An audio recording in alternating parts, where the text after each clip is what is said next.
Hey folks, welcome back to DCS. At the minute I'm just trying to figure out the gun depression angle adjustment thing in the Mirage F1 because we're going to do some dumb bombing and some recon to try and earn back some spawn points that I lost after failing to return my MiG-29 Falcon in the last video. Quick PSA, on the way to the runway this guy just pulls out in front of me. There's no way on earth that he would have not seen me if he'd actually bothered to look because I have a giant spotlight coming out the front of my plane. Just please be the positive change you want to see and don't just rely on other people to work around you. The amount of collisions I see on the ground on this server is insane and it takes zero effort to avoid them. You literally just have to look left and right before you go. If you're driving a car you wouldn't pull out of a junction without looking. I know this is a game and not real life so you're not actually going to get hurt, but does the time commitment not get quite aggravating because it takes like countable minutes to restart the jet and get back to where you were, whereas it would have been no time lost whatsoever if you'd literally just used your fucking eyeballs to look left and right. It's not a lot to ask. Anyway, my tactic for recouping the points is to take a recon variant of whichever plane you want to use, as well as some ground ordnance.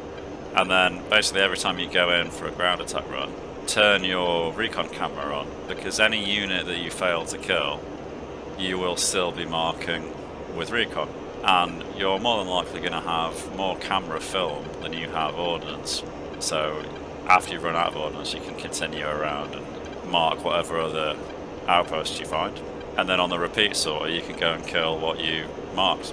And it's just a quite nice circular mission. So we're going to drop a Mark 83 here.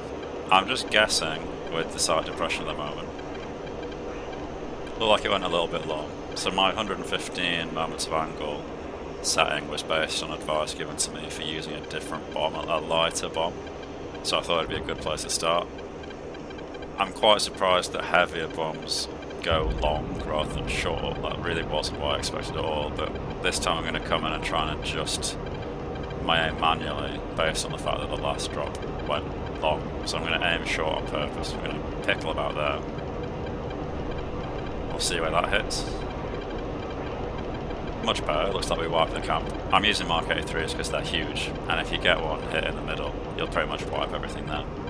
As we egressed from that bomb drop, there was an EWR report saying that there was an F5 at 37,000 feet, which is insane. So I look around and I can see a contrail. He was actually above the cons, I think, before, and now he's dived below, so you can see that streak of the contrail across the sky. I can actually see him visually, so I'm trying to turn nose on, and I'm going to hopefully lock him with the bore sight lock for the radar, just to mark him with a little yellow or orange box so I can track him easier. I've lost visual now, and the radar hasn't found him, unfortunately, because I'm carrying 2 fuel tanks and my final Mark 83, I'm not really in a position to dogfight him right now. The radar has actually found him, but a little bit too little too late. I don't actually manage to get a visual until after he's passed me and he's just blasting up into space, so rather than turning with it because I will die, we're just going to blast through and extend away. I have fuel for days, so we might as well use it to sit on the burner for a little bit. And I'm debating whether or not it's worth bothering to turn back to engage him, or whether it's more prudent to just run away and avoid a dogfight, because I'm not super confident in the Mirage F1 to begin with. And even if I do drop the tanks, I still have a full internal fuel load. And the Mirage carries quite a lot of fuel. There's like about 4 tons of it in there, which is that's probably like the entire F5's empty weight, almost. So it'd be like a double-decker bus trying to dogfight with like a Fiat 500 or something. He is getting further away, but he is hot on me, so I figure I'm going to have to deal with him. So we ditch our ordnance. He's 139, 5 miles at Angels 15, so we're climbing through the turn. We've got the bore sight radar on. We're going to point ourselves to 139. We've reached his altitude, so we're going to level out. And the radar's found him, helpfully. I don't think he has viz on me because of the cloud, so a really nice benefit of the radar there. And because he's showing his belly to me, he probably didn't even have the LWO notification either, so I don't think he actually knows where I am. He's diving, so we're climbing. We can use our superior thrust and the speed we've got built up. to create some separation, and there's no way he's going to be able to get his nose around fast enough to get a Fox 2 off. Assuming he even knows where I am to begin with, I don't think he does. Pulling quite hard over the loop just to get my nose on him quicker, because I'm worried that if he climbs back up into the clouds and I haven't got nose on yet, I'm going to lose viz on him just like he lost viz on me. I kind of need the radar to work for me right now, so we're pulling far more AOA than I should be, just to get the radar lock. As we pull through, we get tone, so I uncage the Seeker and we Fox 2 with an AIM-9P. He's at the peak of his climb and he's very slow, so it doesn't struggle too much to pull lead and wreck him. After that, the nearest contact was about 30 miles away, so I spent about 10 minutes flying around to do some extra recon work, and then we've come back into land. So when we've landed, we'll return the film. For ground units, you get 1 point per kill, and then you get another point when you land successfully. So if you, for example, wipe out 5 ground units, then you make it back alive, you'll actually get 10 credit points. For recon, you need to recon 4 units for 1 credit point. Return the film here, so it's F10 menu, F5 I think it is, they've changed it. We got 28 units reconned, which gives us 7 credit points, and I think we killed 2 ground units with the bomb drop, I think from memory. So that's 4 points for the kills and 7 points for the recons. That's an 11 point gain in 1 sortie. The fulcrum cost me 40, so we're going to have to try and recoup the other 29. Yeah, the other 29 in the sortie, so that is quite a tall order, but you can just fly further, recon more. And also, I wasn't very good at aiming the bombs in that last sortie either, so as my bombing table logic improves, we should be getting more consistent hits. So for the time being, I'm still using the 115 moments of angle setting because I'm not sure if I was the problem or not. So we're going to try and adjust our approach speed, our dive angle, things like that, see if I can make that setting work. That bomb went a little bit long, but it looked like we splashed something anyway. I'm basically flying by feel on all these approaches, and if all the bombs miss by a similar margin, then rather than adjusting my approach, because that's clearly quite consistent if the misses are consistent, then instead what I'll do is adjust where the gun sight is pointing by changing the depression angle. So we've not been doing too well. That last one was a little bit long as well, but I think we did at least splash the barracks. And here's the last one I'm going to try before I just switch my technique and adjust the sight. So that was long as well. Oh, it was that one where we splashed the barracks. I was getting ahead of myself. So 115 on the depression scale is clearly too much, so we're going to raise it up a bit. The second drop of the first sortie that was accurate, I ended up pretty much aiming with the T-cross on the hood. So what I've done is raise the bomb pipper to almost meet that T-cross on the hood, so our target is in the sights now, so we're going to pick up,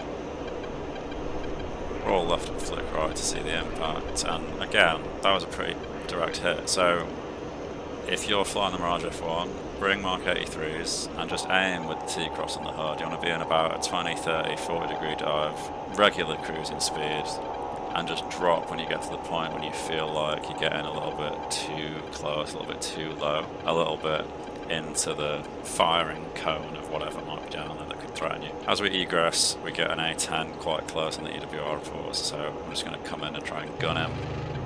Always good practice whenever you find something a bit hopeless. Pointless wasting a missile on something that's not too much of a threat to. I feel a little bit like Satan, but he was in my airspace, so yeah, sucks to be him. After that we make our way back to land, and there's a Skyhawk buzzing our airfield. He's already engaged by a friendly MiG-21. So I can take my time with this because he's distracted. Climbing a little bit to maintain the line of sight. There's also a Hind there that he's crossing at the moment. MiG-21's back in, so I'm going to try for a very high angle deflection shot with the guns and using the radar gun sight. Close but no cigar. So the radar sight's not, it's not like a game-ending I win button. You do still have to account for the lag in the calculations and stuff, so you do have to pull a little bit more lead than it might have you believe, so the best practice is to pull ahead and fire a burst for them to fly through. Since he's distracted, I'm not too concerned about getting slow, because if I do get slow and I straighten out to extend, he's just going to be giving his 6 to someone else, so I don't expect him to do it. So we're pulling far too hard for our own good here, but I'm doing it on purpose to get a straighter shot to a 6 from further away, because it gives the missile time to correct. So Fox 2 with another AIM-9P. They've been doing me pretty good, these AIM-9Ps. I used to think they were quite shit, but for whatever reason they've been behaving themselves today. Just like the last sortie, I buzzed around and did some extra recon before I came back to land. Found a good few outposts.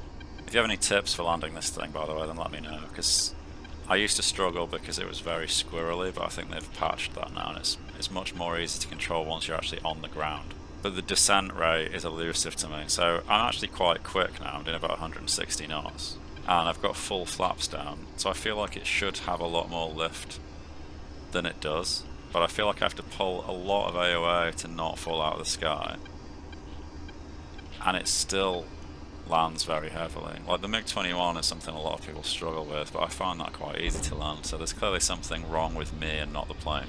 So I'm open to tips for improvement. So once we've come to a stop, we can return the film, and this time we got 33 units with recon and 9 credit points, and I did actually get enough points to recoup the losses from the fulcrum, which means that we got 11 on the last sortie, 9 for recon on this one, that's 20 points, and we must have killed 10 ground units to earn 20 credit points for kills to get to that 40 score, so not a bad 2 sorties at all. I think overall I was online for about an hour and 10 minutes, and I think 40 credit points for an hour and 10 minutes is pretty good going, and it was quite a therapeutic and relaxed session as well. I do enjoy flying the Mirage F1 around, I just don't think it can dogfight very well, so if you're a bit more passive and you enjoy the multi-role stuff, I do recommend the Mirage F1. So thanks a lot for watching, folks. If you enjoyed that, then be sure to hit the like button, subscribe if you want to see more, and if you want to help support the channel financially, you can either join as a member for early access to videos, shout-outs,